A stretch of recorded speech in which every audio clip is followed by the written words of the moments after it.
오늘은 요한계시록 7장 1절부터 17절 말씀을 통해서 요한계시록 강의 15번째 시간 큰 환란에서 나오는 자들이라는 제목으로 함께 말씀을 듣도록 하겠습니다. 우리는 요한계시록 6장 말씀까지를 통해서 6번째 인을 떼는 장면까지 보았습니다. 하늘의 보좌에 계신 하나님께서 오른손에 두루마리를 가지고 계셨고 그 두루마리에는 7개의 인으로 봉인되어 있었습니다. 그 인이라는 것은 여러분들 잘 아시다시피 과거에 편지를 붙일 때 다른 사람들이 보지 못하도록 왁스를 녹여서 붙이는 그 빨간색 인, 그 인을 붙여놓은 것입니다. 누구도 먼저 열어볼 수 없게끔 그 인을 붙여놓은 것이죠. 그 인에 대한 이야기는 다니엘서를 인용하여서 이미 다니엘서 때부터 마지막 날에 그것이 펼쳐질 것이라는 예언이 있었고 드디어 요한계시록에 와서 그 인이 펼쳐지는 것이 일어나게 됩니다. 요한계시록 3장 말씀까지는 7개의 교회에게 하신 말씀, 로마 제국 속에서 살아가는 7개의 교회들에게 하시는 말씀을 말씀하고 계시고 4장과 5장 말씀에는 보좌에 앉아 계신 하나님을 묘사하고 그 하나님이 오른손에 두루마리를 가지고 계셨다라는 사실을 우리에게 인지시킵니다.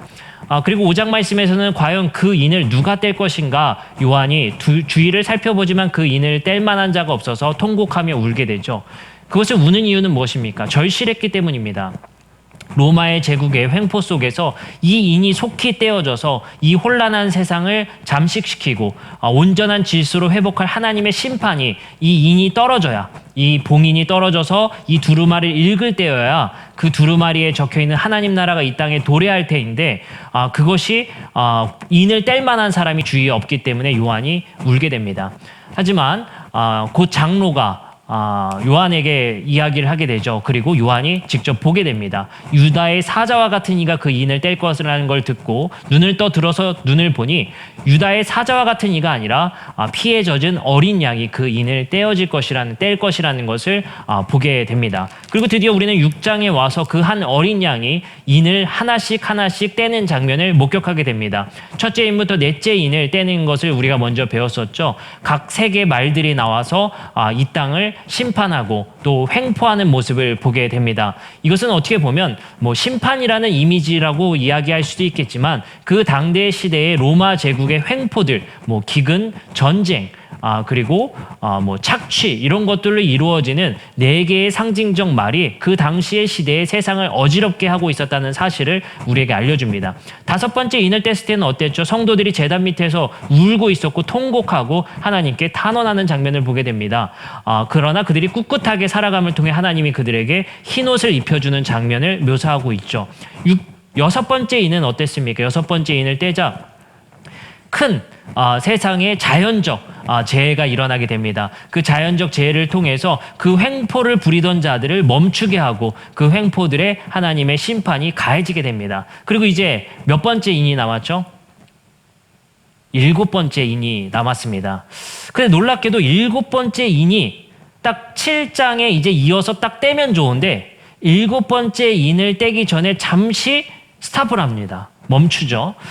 그 이유를 보면은 6장 마지막 말씀에 이런 말씀이 있습니다. 그들의 진노에 큰 날이 이뤘으니 누가 능히 서리오하더라 라는 말씀이 이어지게 됩니다. 6장 말미에 나오게 되죠. 이것이 저번 주 말씀의 제목이기도 했습니다.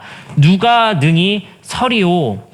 그러니까 다시 말해서 그 횡포와 세상에 하나님께서 진노를 일으키실 때, 심판을 일으키실 때 그 심판으로부터 누가 과연 하나님 앞에 온전히 의롭다함을 받고 서 있을 수 있겠느냐라는 질문을 세상에 심판하는 자들의 심판받는 자들이 질문하게 됩니다. 이 심판에서 누가 과연 하나님께 의롭다함을 받을 수 있을 것입니까? 라고 질문을 하게 되죠. 그렇기 때문에 이것을 답변하고 7번째 인을 떼게 됩니다. 그래서 7장은 잠시 멈춰서 이 질문에 대한 답변을 진행하게 됩니다. 물론 이것이 시차가 조금 있을 수도 있고 정확한 연결이 아닐 수 있다라고도 보지만 우선은 7장에 잠시 멈춰서 이 땅에서 그 심판을 면함받을 자들이 누구인지 그리고 이 심판으로부터 옳다 인정받을 자들이 누구인지를 7장에 잠시 설명하게 됩니다. 우리는 그렇기 때문에 7장에 구원이라는 주제를 볼 수 있는 것이고, 이 구원이란 주제를 통해서 누가 구원받을 수 있는지를 보게 되게 됩니다. 그리고 7장은 꽤 논쟁적인 장이죠. 왜냐하면 그 유명한 14만 4천이 등장합니다. 이제는 14만 4천 하면 웬만한 사람은 다 아는 것 같아요. 14만 4천이 워낙 유명해져서 사실은 신천지가 나오기 전까지는 14만 4천을 잘 알지도 못했어요. 요한계시록에 대한 그렇게 큰 궁금증도 없었고 14만 4천이라는 그 숫자를 잘 알지도 못했죠. 666 정도는 알았어도 14만 4천에 대한 큰 관심이 없었는데 신천지 2단 종파에서 이 14만 4천을 주장함을 통해서 이 요한계시록 7장이 아주 유명한 장이 되었습니다. 저는 그 신천지 동영상도 시청해 봤었어요. 7장의 14만 4천에 대한 해석을 신천지에서는 어떻게 하는지를 살펴봤습니다. 오늘 본문을 해설하면서 반박을 하고 싶지만 너무 말 같지가 않아서 이걸 반박하는 제 자신이 참 이게 회의감이 들 정도입니다. 제가 중간에 한번 얼마나 말이 안 되는지도 설명을 잠깐 해드리겠지만 이것을 정확하게 다 성경 구절로 반박하기에는 시간이 또 부족하고 우리가 들어야 될 말씀이 있기 때문에 간략하게만 이야기하도록 하겠습니다. 우선은 그 심판으로부터 옳다 인정받을 그 사람의 숫자를 나열하기 시작합니다. 말씀을 우리가 쭉 한번 살펴볼까요? 1절 말씀부터 보겠습니다. 이 일 후에 6장 말씀으로부터 이어지는 이 일 후에 내가 내 천사가 땅 내 모퉁이에 선 것을 보니 땅의 사방에 바람을 붙잡아 바람으로 하여금 땅에나 바다에나 각종 나무에 불이 붙지 못하게 하더라. 또 봄에 다른 천사가 살아계신 하나님의 인을 가지고 해 돋는 데로부터 올라와서 땅과 바다를 해롭게 할 권세를 받은 내 천사를 향하여 큰 소리를 외쳐 이르되 우리가 우리 하나님의 종들의 이마에 인치기까지 땅이나 바다나 나무들을 해하지 말라 하더라. 자, 이 세상의 심판으로 완전히 세상을 정화시키기 전에 우선 하나님께서 말씀하시는 것은 천사를 통해 하신 말씀은 먼저 하나님의 백성들에게 이마에 표시를 해주겠다는 겁니다. 이마에 인을 찍겠다. 이건 이제 도장입니다. 도장. 아까 봉인되어 있는 그 인이 아니고 이건 도장입니다. 도장. 그 당시에는 이렇게 반지 형식의 도장이나 목걸이 형식의 도장을 많이 했는데 어떤 형태이던 가운데 도장을 가지고 이마에 표시를 찍어주겠다는 거예요. 그 사람들은 이 심판에서 면제받을 또는 이 심판에서 옳다 인정함을 받을 자들에게는 이마에 하나님의 인을 인치겠다는 거예요. 그거 찍어주겠다라는 것이죠.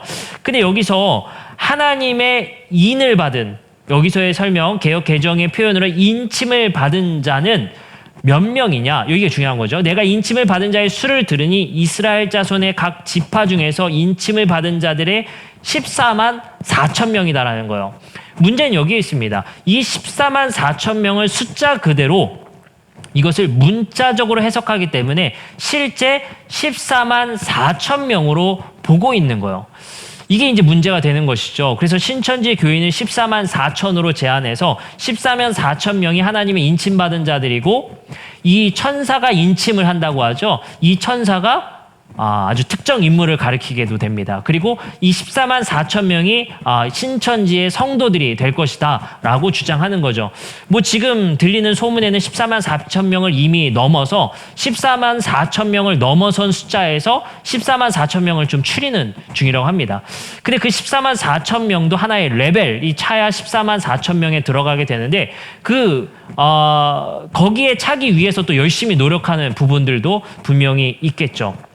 어찌됐든 이것을 문자로 14만 4천 명을 실제 성도수 14만 4천 명으로 보는 것이죠.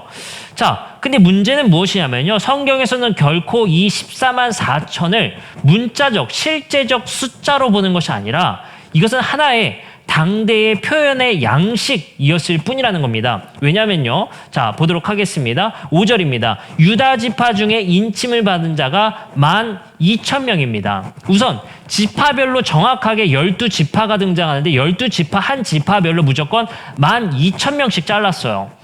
자, 이거는 이유가 있는 것입니다. 왜 12,000명씩 잘랐냐면요. 12지파의 12 곱하기 1000을 한 거거든요. 그러면 12,000이잖아요. 근데 10이라는 숫자는 어떻게 나오냐면요. 희한하게도 성경에서는 12지파, 12제자. 그러니까 12이라는 숫자에 상당히 의미를 부여하는 걸 알 수가 있어요. 왜 12이라는 숫자에 의미를 부여하냐면요.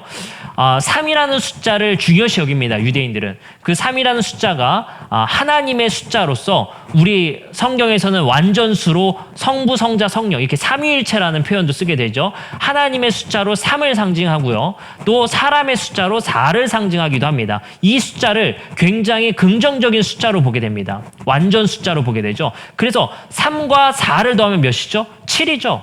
그래서 7을 완전수로 성경에서 긍정적인 숫자로 보게 되죠. 그리고 3과 4를 곱하면 12죠. 이 12도 완전수로 보게 됩니다. 그렇기 때문에 이 10이라는 숫자를 그냥 긍정적인 숫자로 보는 것뿐이에요. 이게 상징적인 의미거든요. 우리 같은 경우는 이런 거예요. 럭키 세븐 괜히 기분 좋잖아요.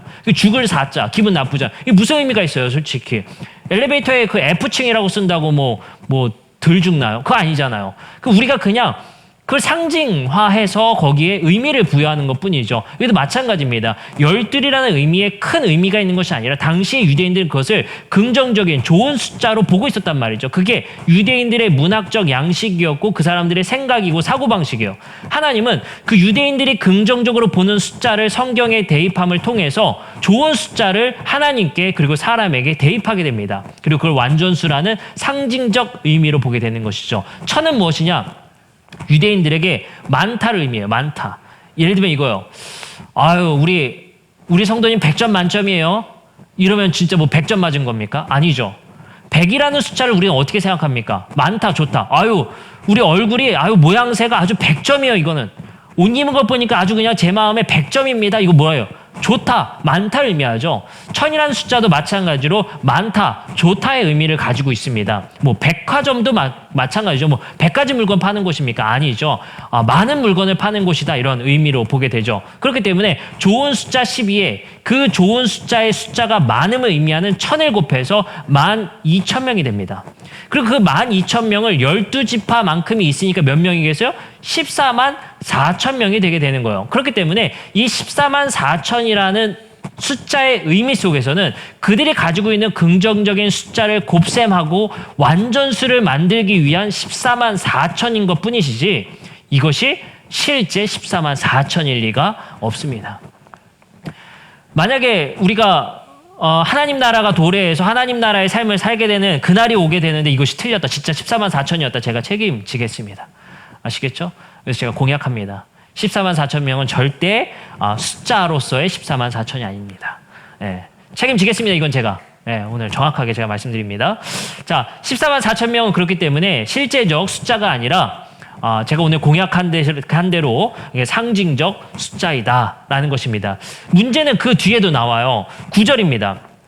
이 일 후에 신천지교는 이 일 후에라는 이 표현을 요한계시록 7장 1절부터 8절 말씀과 구분합니다. 하지만 그렇지가 않아요. 왜 그렇지가 않냐면요. 여러분들 이미 보셨죠? 유대의 사자, 그 인을 뗄 자가 유다의 사자와 어린 양이 등장할 때도 이 일 후에 어린 양을 보게 되죠. 그 전에 뭐요? 듣게 됩니다. 마찬가지로 여기도 14만 4천 명이라는 숫자를 듣게 되고 그 다음 실제적 숫자를 보게 됩니다. 그것은 두 개가 연결되는 것이지 분리되지 않는 거예요. 같은 거예요. 유다의 사자를 듣지만 실제적으로는 뭐예요? 봤더니 피에 젖은 어린 양을 보게 되는 것이죠. 기대하는 바와 실제로 보는 것을 결합해서 양식적으로 보고 있는 것이죠. 근데 요한계시록 7장도 마찬가지입니다.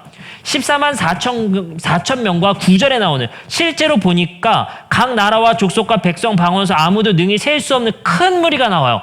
이 둘은 다른 무리가 아니라 14만 4천 명 상징적이었기 때문에 많다라고 표현하면 되는 거죠. 지금 저만 화가 났나? 이게 상식적으로 이거 말이 안 되죠.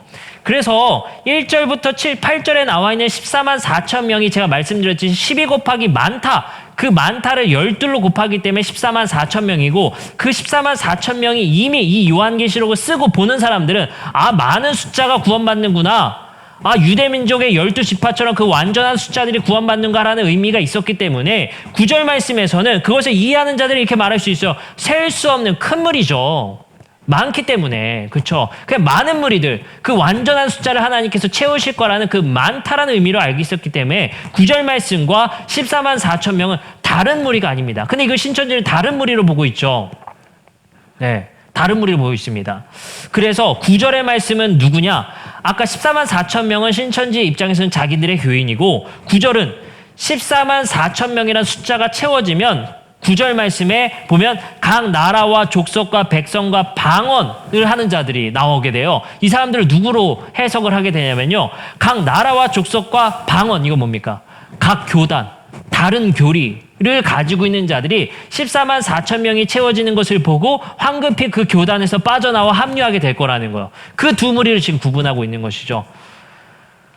제가 이거를 왜 화를 내며 반박해야 될지 모르겠습니다. 이거를 믿는 게 이해가 안 돼요. 자,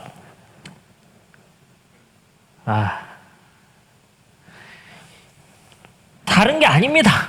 두 개가 14만 4천 명과 많은 셀 수 없는 큰 무리는 같은 무리가 되게 돼요. 아시겠죠? 근데 이것을 이렇게 표현한 것은 저는 요한계시록 말씀에 계속 일치되게 등장하는 표현 양식에 있다고 보는 거예요. 왜냐하면 유다의 사자, 그들이 기대하고 있었던, 유대인들이 기대하고 있었던 그런 강력한 사자를 등장시키지만 실제로 어떻게 돼요? 예수 그리스도는 그 기대와는 다르게 십자가에 달려 죽으심으로 그 인을 떼셨잖아요. 마찬가지입니다. 12지파는 유대인이라는 아브라함의 그 육체적 혈통일 것만 같은 14만 4천 명이라는 그 완전한 숫자가 유대인들에 국한된 것이 아니라 각 나라와 족속과 백성과 방언을 하는 사도행전적 교회, 예수 그리스도로 인해서 확장되어진 이방인까지 포함되는 그 무리, 수많은 무리가 인침을 받게 된다는 것입니다. 이것을 기억하여 주시고요. 그럼 우리가 앞서 말씀을 잠시 위로 올라가서 인침받는 것이 무슨 의미인가를 살펴봐야 됩니다. 하나님의 도장을 받는 것이 어디예요? 이마에 받는 것입니다. 그 인침을 받는 것은 무슨 의미를 갖게 되냐면요. 제가 이것도 혹시 그 14만 4천 명 한 번 더 제가 설명드리면 계시록 14장 3절부터 5절 말씀 보면 이런 말씀도 있습니다. 3절과 4절이에요. 그들이 보좌 앞과 네 생물과 장로들 앞에서 새 노래를 부르니 땅의 속량함을 받은 14만 4천 밖에는 능히 이 노래를 배울 자가 없더라. 여기서 14만 4천 명이 또 등장합니다. 근데 이 사람들은 14만 4천 명이죠. 여자와 더불어 더럽히지 아니하고 순결한 자라. 자, 보세요. 그러면 14만 4천 명은 남자만 됩니다. 이걸 상징적으로 안 보면 말이 안 돼요. 그렇죠? 왜 남자입니까? 민수기에서 이미 12지파를 계수할 때 그 숫자에 전쟁할 남자만 포함되게 됩니다.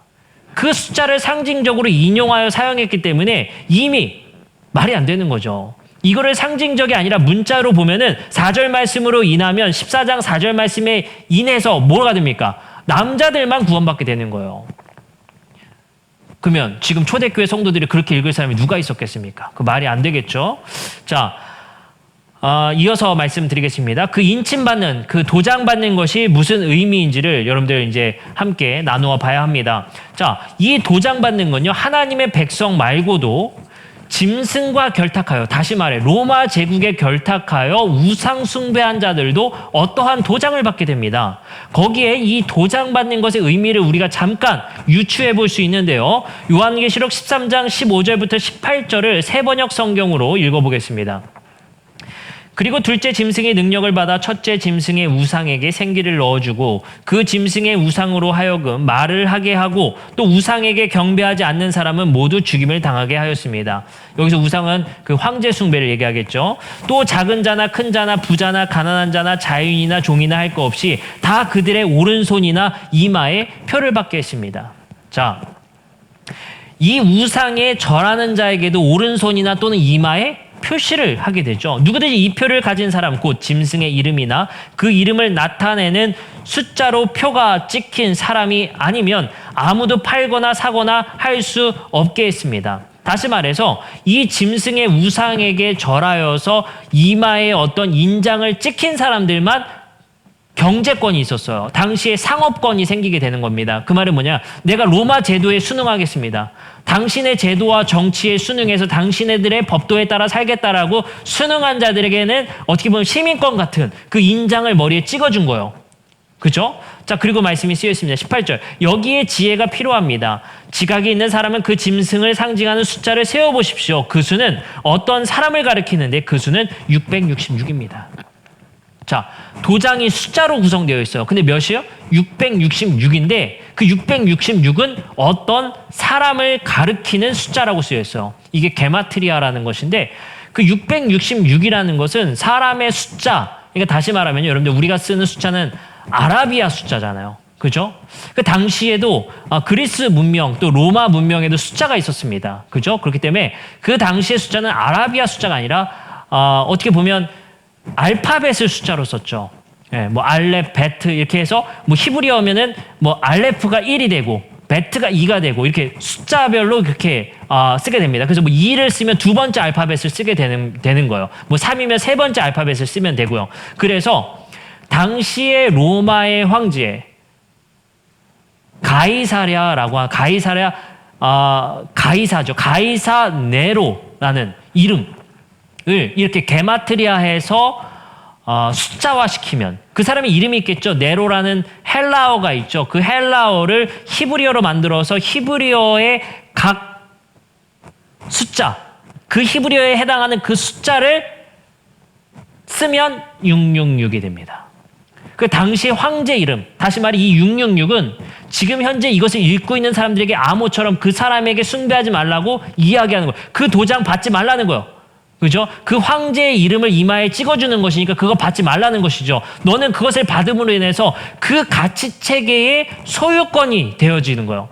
그에게 순복하는 그의 종이 되고 노예가 되고 그의 체제 안에 들어가게 된다는 상징이 되는 것이죠. 마찬가지로 계시록 14장 1절에 보면 또 내가 보니 보라 어린 양이 시온상에 섰고 그와 함께 14만 4천 명이 서 있는데 14만 4천이 또 등장하죠. 그들의 이마에는 어린 양의 이름과 그 아버지의 이름을 쓴 것이더라. 맞죠? 그 도장에는 이름이 적혀 있죠. 숫자 또는 이름. 그 누구를 가리키는 그 이름과 숫자가 상징적으로 쓰여 있고 그 이마에 도장을 찍는 거예요. 이게 무슨 의미입니까? 결국엔 소유권을 얘기하는 거예요. 소유권. 그 도장을 받으면 세상에 황제의 이름이 적힌 666 도장을 받으면 그 세상의 가치체계에 순응하는 소유권이 되어지는 것이고, 그죠? 그리고 하나님의 도장을 받으면 하나님의 소유권이 되게 되는 것입니다. 그 소유권을 상징하게 되는 거예요. 그래서 그 도장에는 황제의 이름을 받는 자들과 하나님 아버지의 이름, 예수 그리스도의 주님의 이름을 받는 자들로 구분되게 되어지는 것입니다. 그래서 여기는 주종의 관계가 나오게 되는 거예요. 그래서 왜 그러냐면 7장 3절에 보면 이르되 우리가 우리 하나님의 종들의 이마에, 여기서 종, 둘로스라고 하는 것은 정확하게 말하면 우리가 표현 양식으로는 종이라고 쓰여 있지만 금전의 혜택을 받는 그런 종과 주인의 양식이 아닙니다. 노예입니다. 노예. 그건 뭐겠습니까? 주인의 뜻대로 순종하는 노예인 것이죠. 오늘 죄송한데 오늘 제가 몸살이 나가지고 결근하겠습니다가 아니에요. 노예는 무조건 그 주인의 말에 순종하는 자들에게, 그죠? 노예. 그러니까 예수 그리스도의 피로 값을 주고 산 그 노예들에게 뭘 줘요? 지금 하나님의 이름을 이마에 인치고 있다는 거예요. 그 주도권, 소유권을 하나님이 가지고 계시고 그 노예자 된 자들은 그것을 선택하는 것이 아니라 하나님의 뜻과 그 명령에 순응하며 순종하며 절대적으로 순종하는 삶을 사는 자들이 바로 이 인침을 받는 자들이 되게 되는 것이죠. 근데 그 숫자가 상징적으로는 14만 4천이고 그것을 아는 유대인들은 당연히 셀 수 없는 큰 무리라는 사실을 알고 있었죠. 로마의 교회들도 해당이 되는 것이고 여러 이방의 교회들도 모두 해당되는 그 자들에게 인침을 받게 되는 것입니다. 자, 그리고 이어서 말씀 보겠습니다. 9절 말씀을 보니까 이 일 후에 내가 보니 각 나라와 족속과 백성과 방언에서 아무도 능히 셀 수 없는 큰 무리가 나와 흰옷을 입고 손에 종려가지를 들고 보좌 앞과 어린 양 앞에 서서 큰 소리로 외쳐 이르되 구원하심이 보좌에 앉으신 우리 하나님과 어린 양에 있도다 찬양을 하고 경배를 하게 됩니다. 그리고 13절 장로 중 하나가 요한에게 묻습니다. 응답하되 나에게 이르되 이 흰옷 입은 자들이 누구며 또 어디서 왔느냐. 참 재밌어요. 알면서 물어보죠. 알면서. 이 장로들은 정답을 알면서 꼭 물어보게 됩니다. 요한에게. 요한이 말합니다. 14절 내가 말하기를 내 주여 당신이 알지 내가 합니까? 그러자 그가 나에게 이르되 이는 큰 환난에서 나오는 자들이다. 여기 여러분들 밑줄을 그셨으면 좋겠어요. 큰 환난에서 나오는 자들이다. 어린 양의 피에 그 옷을 씻어 희게 하였다. 다시 말해 아까 말씀드렸듯이 하나님의 인을 받은 그 14만 4천 명은 예수 그리스도의 속량, 속전, 그 속죄하심을 통하여서 값을 주고 산 모든 이방인을 포함한 예수 그리스도의 피로 인해 새롭게 구성원에 참여할 수 있는 그들이 포함되는 것이죠. 그것이 첫 번째고 두 번째도 뭡니까? 큰 환난으로부터 나오는 자들. 이거 뭡니까? 황제의 핍박과 로마 제국의 그 가치체계에 순응하지 않고 순교와 핍박을 각오했던 자들. 그 두 무리, 그죠? 그 두 체계가 결합된 사람들이 바로 그 인침을 받게 되는 것입니다. 큰 환난에서 나오는 자들, 그리고 예수 그리스도의 값을 주고 하나님의 나라로 옮겨진 자들, 그 사람들이 바로 인침을 받은, 다시 말해 흰 옷을 입은 자들에 해당되는 자들입니다. 근데 여기서 큰 환난에서부터 나오는 자들을 다니엘서에서도 똑같이 큰 환난이 일어날 거라고 얘기하고 있거든요. 근데 다니엘서 11장 35절에 보면 그 환난을 이겨낸, 다시 말해 그 연단을 이겨낸 자들을 이렇게 설명합니다. 다니엘서 11장 35절 말씀 보면 또 그들 중에 지혜로운 자 몇 사람이 몰락하여 무리 중에서 연단을 받아 정결하게 되며 희게 되어 마지막 때까지 이르게 된다. 큰 환난, 연단 같은 표현이죠. 큰 환난과 그 연단을 이겨낸 사람들이 뭐하게 돼요? 정결케 되어진다는 거예요. 다시 말해서 이 환난은 어쩌면 우리에게 주신 핍박과 그 고난은 하나님이 허락하신 고난이고 이 세상의 가치체계를 우리에게 유혹해서 우리에게 힘들게 하고 고난과 순교의 시대 속에서 이것은 하나님이 허락한 제한된 범위 속에서 우리에게 허락되어진 시험이며 이 시험은 곧 우리에게 연단, 이 연단을 인내를 인내는 우리에게 소망을 가져다 주게 되는 것이죠. 그리고 결국엔 이 환난, 이 연단에서 나오는 자들이 최후의 흰 옷을 입고 그 인침을 받는 최종의 무리의 하나님의 백성, 진정한 아브라함의 자녀에 포함되게 되는 것입니다. 우리는 하나님의 백성입니다. 이제 아브라함의 육체적 자녀들이 하나님의 백성 될 수 있는 것이 아니라 예수 그리스도의 사역으로 인해 이방인들도 하나님의 백성 될 수 있는 자격이 주어졌고 그 자격의 혜택을 부여받기 위해서 우리는 믿음으로 예수 그리스도가 우리의 주님이심을 고백했습니다. 그리고 그 고백 속에서 우리의 이마에 예수 그리스도의 이름과 하나님의 이름이 새겨질 것이며 우리는 우리 스스로의 몸과 마음과 우리의 육신을 소유권을 주장하는 것이 아니라 그리고 우리의 육신의 소유권을 세상에 넘겨주는 것이 아니라 아들의 나라 하나님께 우리의 소유권을 이양하게 됩니다.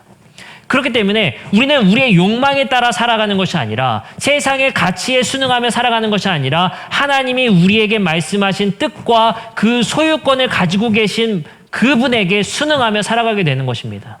그러한 자들에게 하나님께서는 이렇게 말씀하십니다. 15절 그러므로 그들이 하나님의 보좌 앞에 있고 또 그의 성전에 밤낮 하나님을 섬김에 보좌에 앉으신 이가 그들 위에 장막을 치시리니 여러분들 여기서 우리 과거의 기억을 되돌이키세요. 출애굽 말씀에 하나님께서 장막 치실 때 뭐라고 하셨죠? 그 이유를 내가 너희와 함께하기 위해서.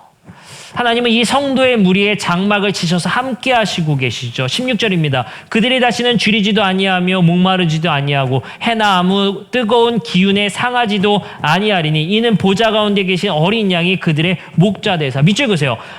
보좌 가운데 계신 어린 양이 우리의 목자가 되신다. 근데 여기서 여러분들 꼭 표현을 중요하게 생각하세요. 그들, 복수 형태라는 거예요. 우리 공동체, 우리 교회의 목자가 되어주십니다. 그죠? 그 말은 뭐겠습니다. 아까도 말씀드렸죠. 소유권자. 그죠? 우리는 노예가 되고 그 인을 받은 자들과 인치심을 하시는 하나님 간의 그 관계를 말하고 있는 거예요. 근데 그 관계가 마치 폭력적인 폭군의 황제의 모습이 아니라 어린 양이 순한 어린 양이 우리를 인도하시고 목자가 되어주셔서 우리를 케어하시고 우리를 인도하시는 것이라는 겁니다.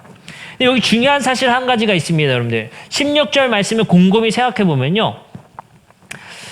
그들이 아까 14만 4천 명 또는 흰 옷 입은 무리들에게 줄이지도 않고 목마르지도 않고 해나 아무 뜨거운 기운에 상하지도 않게 될 거라는 거예요. 왜요?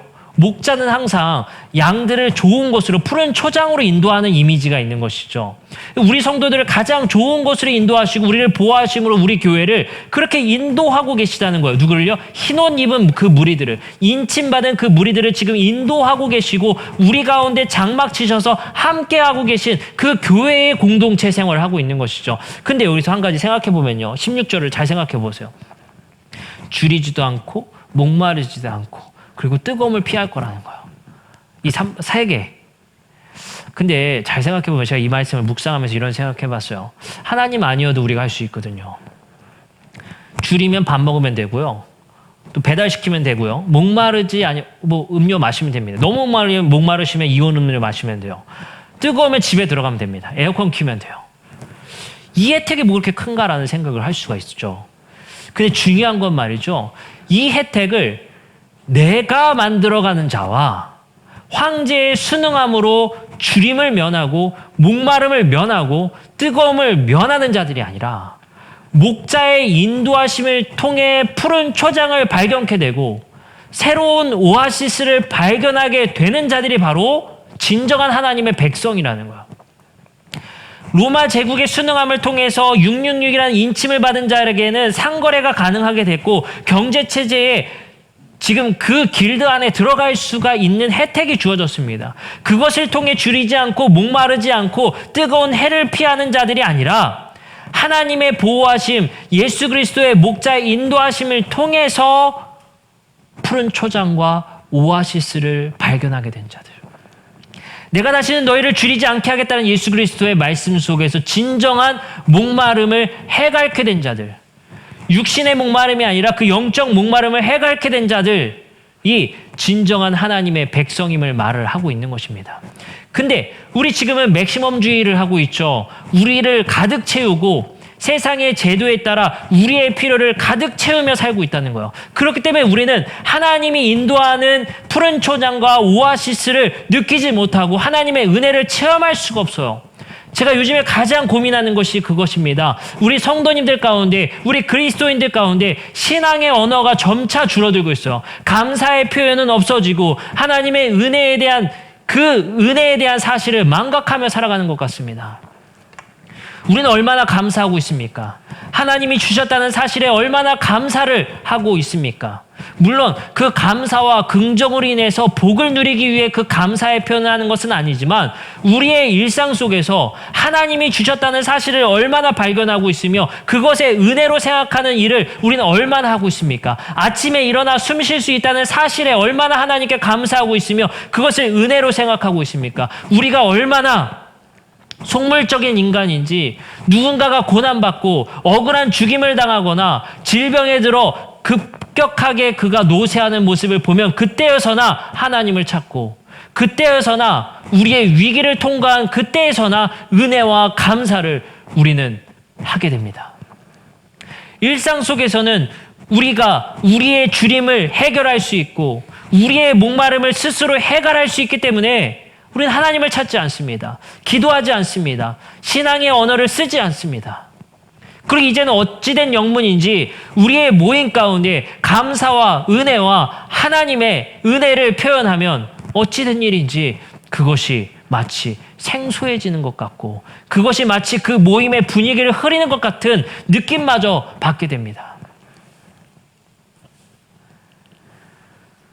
우리는 하나님께 감사하고 그 은혜의 양식에 따라 사는 것을 어찌 보면 참 멀리 한 것 같습니다. 안타까운 일이 아닐 수가 없습니다. 어쩌다 우리의 일상의 언어, 우리는 우리 스스로 일상에 예배한다고 자부하고 그리고 우리는 신앙을 통해서 믿음으로 인해서 자유함을 얻었다고 해서 이제 이러한 언어를 다 버려버리고 하나님의 은혜와 감사는 이제 우리의 일상이 되었다라고 해서 이제 표현치 아니하고 그것은 위선이라 생각하고 우리의 모임을 세속의 모임으로만 형성시키는 모습을 우리 스스로가 보게 됩니다. 그러면서도 우리는 자유로운 신앙이냐? 라고, 하나님과 오히려 더 가까워졌어 라고 이야기하고 있지는 않습니까?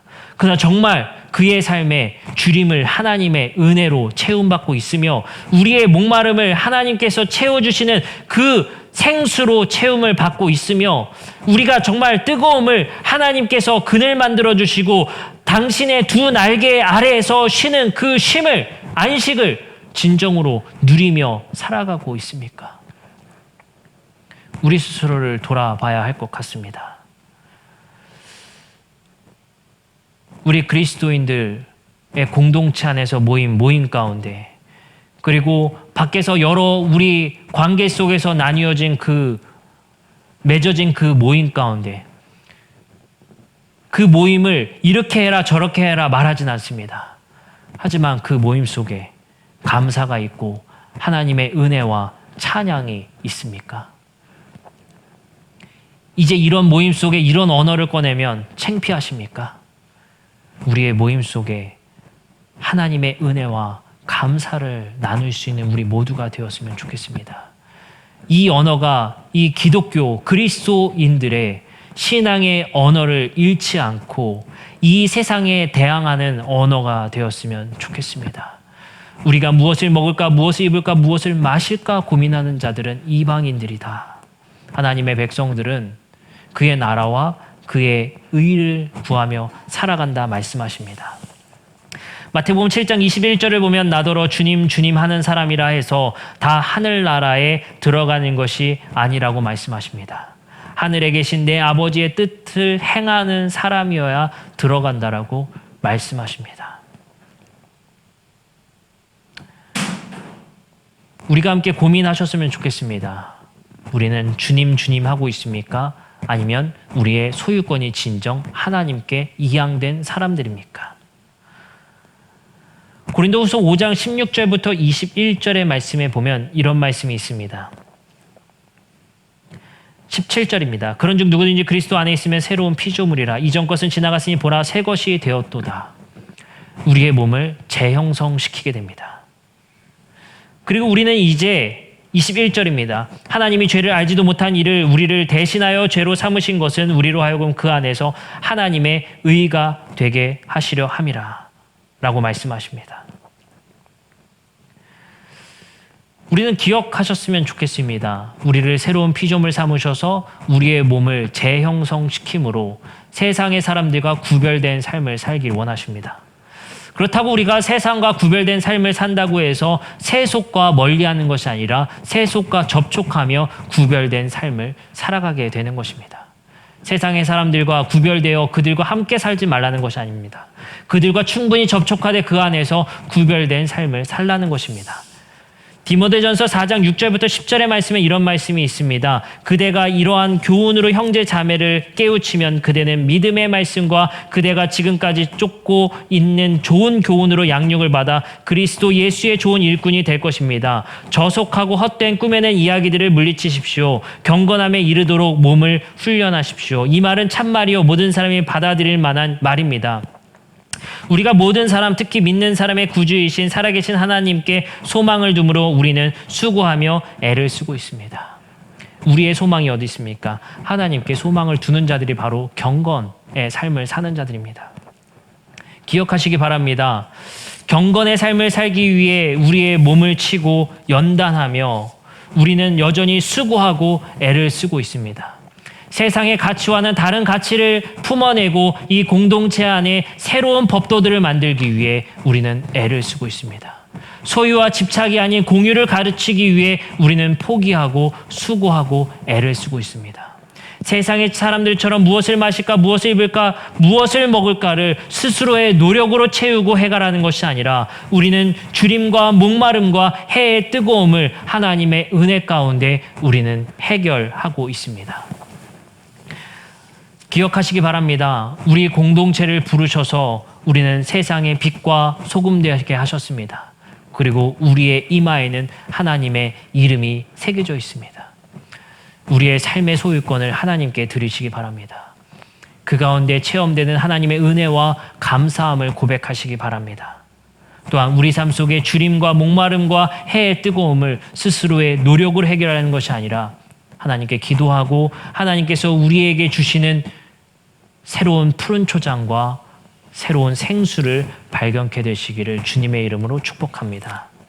이 시간 함께 찬양을 나누시고 함께 찬양의 가사를 묵상하시면서 이 가운데 하나님께서 지키시고 보호하시고 우리를 줄이게 하지 아니하시고 목마르지 아니하게 하시고 독수리의 두 날개 아래에서 우리를 피곤케 하지 아니하시고 우리를 보호하시는 하나님, 우리의 애씀과 수고 속에서 우리의 눈물을 닦아주실 그 하나님, 하나님의 뜻대로 살고자 그 소유권자의 명령대로 살고자 애쓰고 수고하는 우리를 보호하시고 이제 우리를 힘들게 안해하시고 우리의 눈물을 씻어주실 그 하나님께 소망을 두고 살아갈 수 있는 우리의 성도님들 되시기를 주님의 이름으로 축원합니다.